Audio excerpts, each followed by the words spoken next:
Hi everyone, it's Tasha. Welcome or welcome back to my channel.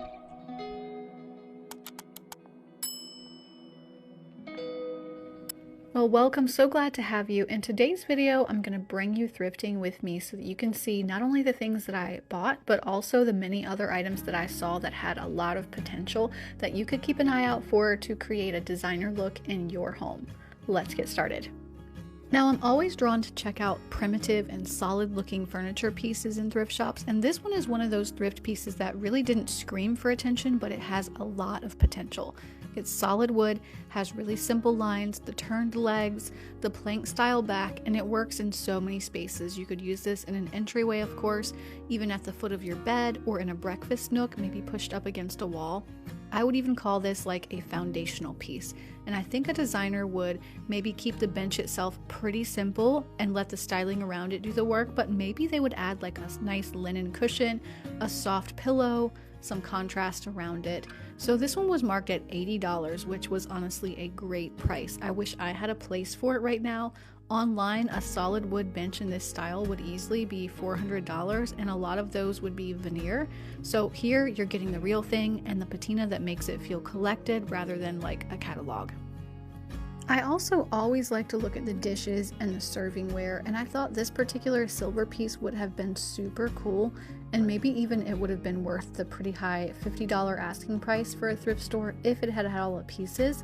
It was missing one, but this next piece is a good example of why I always check the smalls section when I'm thrifting, because this little silver clamshell dish was only $2.99. And pieces like this are all about subtle texture and patina.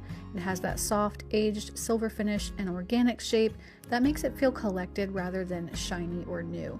And the vibe is very coastal meets classic. You could use this as a layering piece on a console, a coffee table, or even on a nightstand to hold matches, to hold jewelry, or my favorite, nothing at all. It's small, but it adds so much warmth and depth to a space. It also doesn't hurt that coastal accents are very popular right now, so a piece like this would not only be a classic, but would also be right on trend. And other small shell pieces would cost a lot more from a place like McGee & Co, for example, but thrifting would let you pick this piece up for under $3. So thrift stores are very hit or miss. Some items are so cheap at thrift stores. Like I thought this for just $8 was a great price on this brushed gold toned umbrella stand, and that would make a really sweet vintage accent in someone's mudroom or an entryway. I mean, $8. Or again, I thought this unique corner style hamper that just needed a couple of strays clipped off the side and the chain maybe reattached was a pretty good price at $14.99, and that could make a nice cozy and charming touch in a bedroom as well.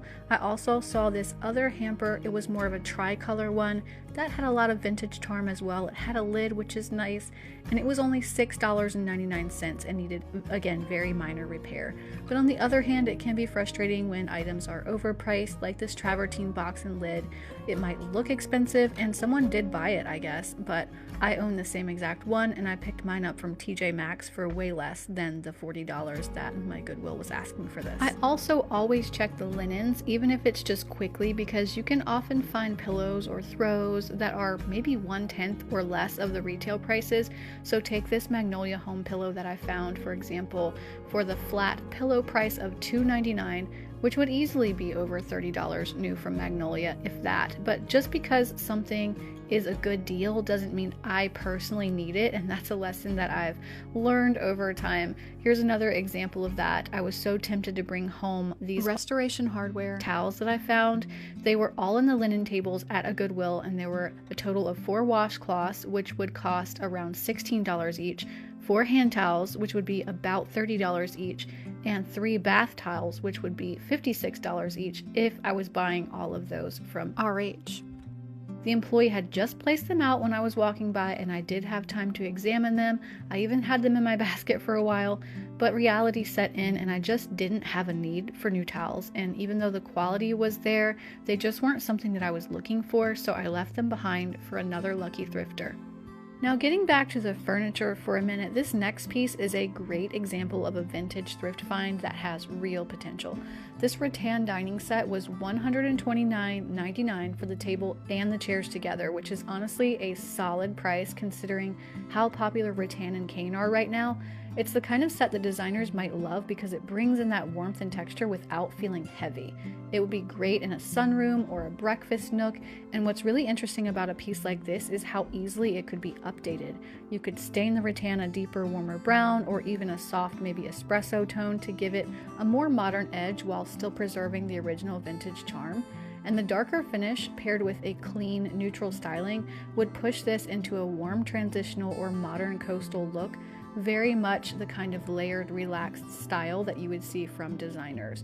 Now new, a set like this could easily be over $1,000, but thrifting would let you get those bones and the added character for a fraction of that price. And this lamp is a perfect example of why you have to look past the less than lovely thrift store setting. This vintage gold floor lamp was only $10, and I know it doesn't look very glamorous shoved into this corner right now beside the printer, but the shape is doing a lot of work here. It has an adjustable arm, a warm brass tone that feels very classic and architectural, and this is the kind of lamp that designers would use to add a quiet polish to a room without it feeling flashy. So in a styled space, maybe next to a sofa, behind a reading chair, or even in a bedroom, this could feel very elevated. You could pair it with softer finishes so that the metal adds contrast rather than stealing the show.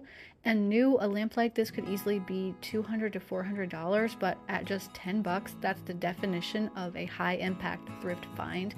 You just have to see past the junky setting and picture it at its best. I also ended up spying this cute little mushroom style lamp in my journey this week. It was $50, so a little bit more than I would want to pay for it, but on the right desk or space, it could be just the right added pop that someone was looking for. You never know what you're gonna come across. I found some cast iron pans, even this old one, which I think was meant for cornbread. Someone please correct me if I'm wrong on that, but just a really interesting piece. I haven't really seen one of those before. Even some replacement fridge drawers that were brand new, and a little bonsai starter tree that was only $2.99. I also found this kid-sized John Deere tractor toy, which was really cute. Just another example that you never know what you're gonna find. $150. I'm really not sure if that's a good price on that or not, but it sure was cute. We did end up finding a Littlest Pet Shop set in the box too. My daughter likes that. This was only $8, and on the back of the box it would have been $25 from the store, and it was brand new. Again, it had never been taken out, so that was a great post-Christmas deal for us. And I find things that also give me ideas for next year. For instance, this I believe is like a banana stand. It was marked for $5, but how cute would it be to refinish this with some rub and buff and use it as an ornament hanger next Christmas? Now this double-headed swan planter was very unique. It immediately caught my eye. I'll say up front though, it was a little overpriced for a thrift store at about $150. But that being said, what would make something like this a good thrift find in general would be its sculptural quality. So it's not just decor, it's actually functional art. The double swan shape feels vintage, it feels European, and a little bit whimsical without being too kitschy. The key for a piece like this, if you come across it, would be how you would style it. So for a warm, transitional cottage look, I would personally skip anything that's too polished and lean into something inside that's very simple and organic for a contrast. Now this is the swan planter that I actually did buy, and this one is much smaller, it's gold toned, and this one is just unique. I've never seen one quite like this. It looks like a swan sled, so I thought that this was really cute. I'm going to be putting this away to use for next Christmas, although I guess you could use it in between in the other seasons. I'm going to be saving mine for Christmas with the sled. I thought it was really cool. Now another thing that I actually picked up and brought home was this beautiful Jenny Lind style bed frame. And in case you didn't know, Jenny Lind was a real person. She was a world-renowned soprano. Many people called her the perfect soprano voice, and she became a cultural phenomenon. And there are parks named after her, streets named after her too, but in particular these cottage style turned wood spindle beds were apparently her favorite type of bed to sleep in. So they started calling them Jenny Lind beds shortly after the public found that out, and we really just haven't stopped. So I really liked this piece, and the turned spindle post on it I think give it that traditional charm, but the solid wood section of the headboard with a more unique shape makes it feel not only more grown up than a classic Jenny Lind shape, but a little bit more of a statement piece as well. And I think that this particular bed frame has a very solid heritage style to it, which makes it a timeless, interesting, and unique piece, and also very on trend because of that. So picture this with a crisp modern bedding, maybe a soft block print quilt on the foot, and then the shape of it just really shining. So this one was only $49.99, and this one is timeless, it's charming, and it's a good example of why it pays to recognize good shapes when you're thrifting. And let's also add a subscriber score as well. This one was sent to me by Crystal over on Instagram. She found this classic blue and white chinoiserie style vase at a thrift store in Myrtle Beach, which is in South Carolina, for $20. I think it's really pretty. Love the classic blue and white. Be sure to give Crystal your compliments in the comment section, and you can send in your own finds also either on Instagram or email them to subscriberscores@gmail.com. Let me know your name and how much you paid and where you're from if you would like to include that as well. And I thank you for following along today. I truly appreciate it. Please hit the like button before you go and leave me a comment letting me know your thoughts as always. I hope everyone listening has a fantastic week, and I'll see you at the next video.